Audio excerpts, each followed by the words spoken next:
So these few parts here that you see represent what I believe is the command bridge of the carrier. Just before I began assembling these, there were other parts that I put on to the hull. Didn't want to waste time. These two parts, this one, and this part here that covers over it, gives it a good, unique perspective. Furthermore, this upper part of the deck, followed by this, which I thought it was a weapon. It could be, you know, a smokestack of some sort, but it could be a weapons, of course, a missile launcher system here.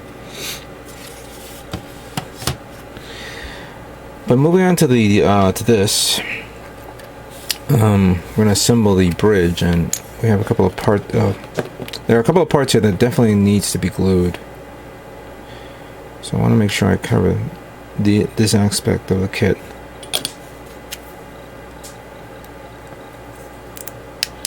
So we have this part here, followed by this one that I was heavily sanding. Goes like that. Now, I was reviewing this part, and this one was a bit tough for me to do. This part here, this is two parts here, which I had to put together. But then there are these two little small parts, which were very, very tiny little wing type parts that I knew for a fact it had to be glued. And I didn't want to waste time and put it on camera. So I already glued it, and it's semi-drying, so I had to take care of that first, above all else. So I put it over here, like so. Feels a little loose, I may have to glue it. Might as well do that now, just before I forget.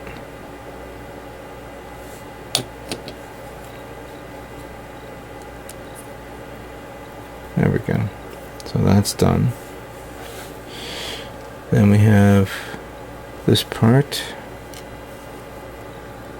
and this part here.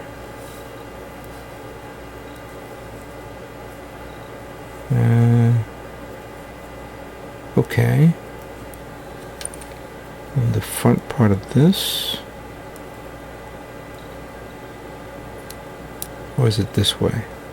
Oh, it's this way. Like that. Then the rear part. Like so. And then we have this part here. Followed by this. Guess maybe this wasn't necessary. And we have an antenna here. It's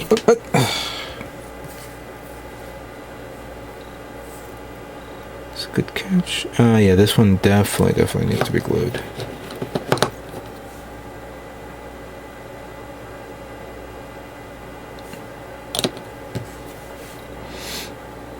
Gotta be very careful with these small fin-like parts.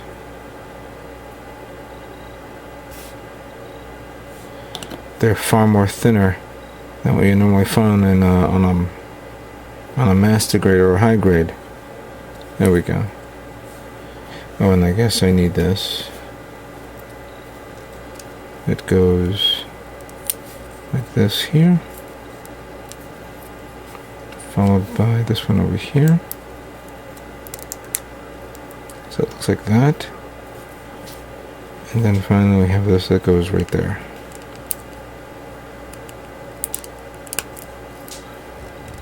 Like so. Alright, so there's the command bridge right there.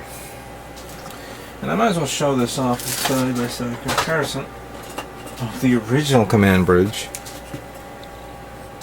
So this is the old and this is the new. Clearly when they were designing this, they were trying to think of a very simple bridge. Not too much, even though it's shiny, but not too much, in the form of detail of wings or things like that. I guess they thought that this is enough. And compared to the newer version, where it has far more layers of detail in and about, They utilize what I refer to as a two-bridge system. So you have the main bridge and probably a secondary bridge, and internally there's like a auxiliary bridge. Normally you find that in many naval warships, today's military. Alright, so these two are complete. Let's move on. So I'm now focusing on some of the smaller, more delicate parts of this carrier. Mainly some of the cannons that's on the main guns. These things are very small, roughly 3/4 of an inch in length. And for this, I take my extra thin cement, apply it to the holes like so, as you could see.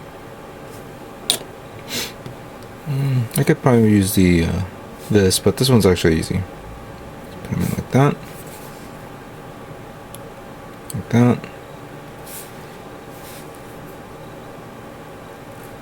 and like that.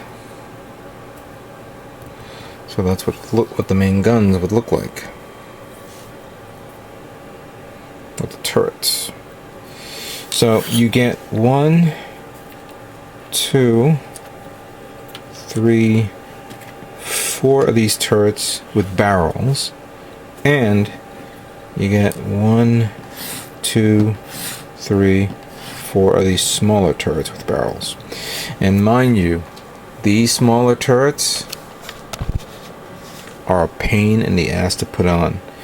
Not only have you cutting them is easy from the end, it's here by the barrels themselves that you have to carefully sand down and clean off the extra plastic.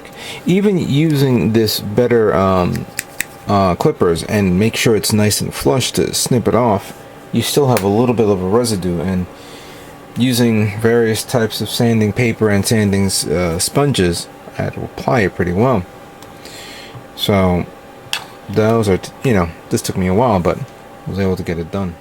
So I pulled out the stand for this kit and put it on, which surprisingly, it's very, very posable and positionable, as you can see. It actually stays in any type of setup you want to do. However, I really don't like this shaky thing. It drives me nuts. And I'm not digging the stand because I think it's a weak stand and very, very small small area. I mean, even though the classic kit stand was a little bit bigger, it was a little stronger and didn't give me that wavy link thing that's driving me nuts. But before I was putting this on, I decided to cover a few things that I needed to paint and glue on. Mainly the fins here. There's like 6 fins, 2 in the out, 2 small, 1 large. So it looks like, I don't know if you could see it from there in that angle. This is pretty cool. Then you have these 3 over here, which is over there. Nothing over here, just over there. So these are done. I'm going to move on to the few parts that we need. So we have this part here. And we have this part, which is fairly simple. First thing you need to do is take this, put it in like that.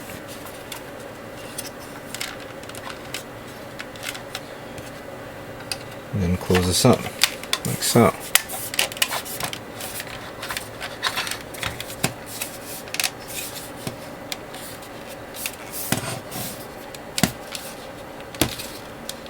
You don't see anything out of the ordinary that throws it off, but that's kind of cool right there.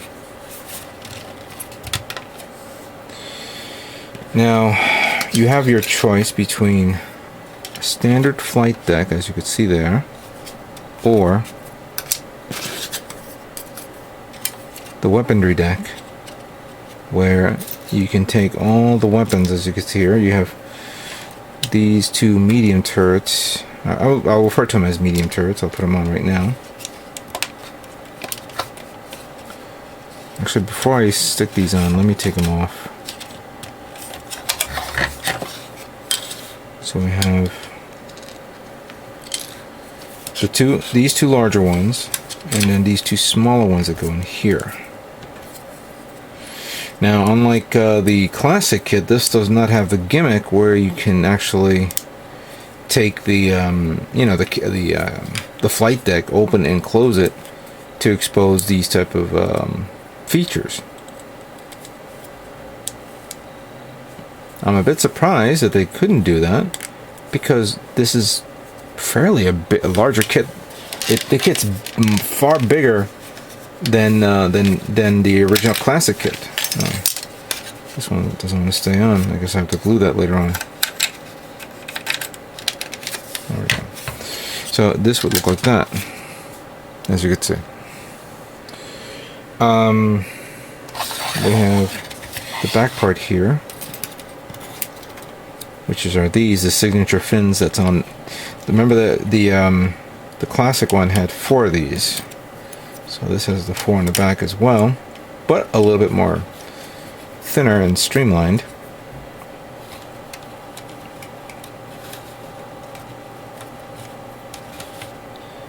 Actually, that goes over here, and then that goes over here,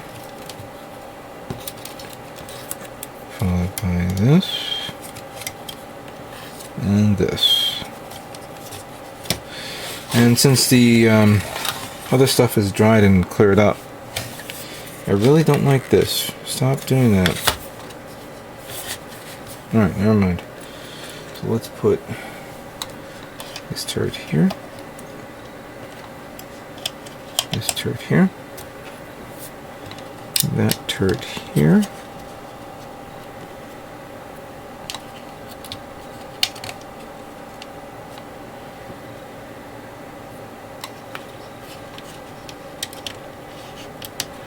and you have the 2 side guns. I go these 2 over here and here. And then these.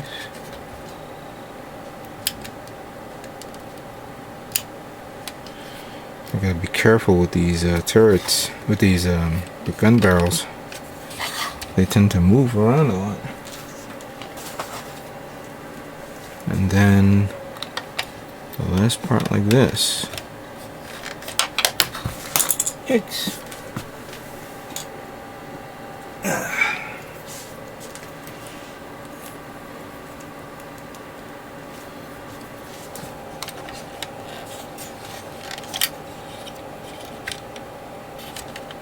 Very careful. There we go. Alright, so I guess there you have it. The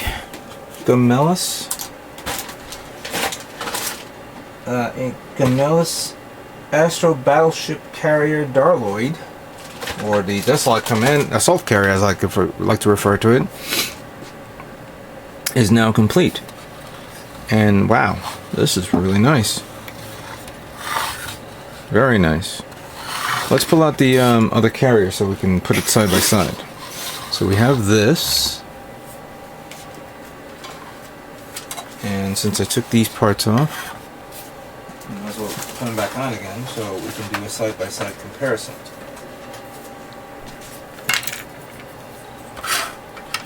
So that gun here. These 2 guns over here and here, and then the turret. I mean the conning tower. And there you have it, right there. Now that is really cool. It's obviously roughly 2 inches longer than the original. However, you see it has far more detail and streamlined, not to mention a lot of panel lining. So these 2 ships are done, but we are not done. Now, let's begin preparing me painting these 2 kits.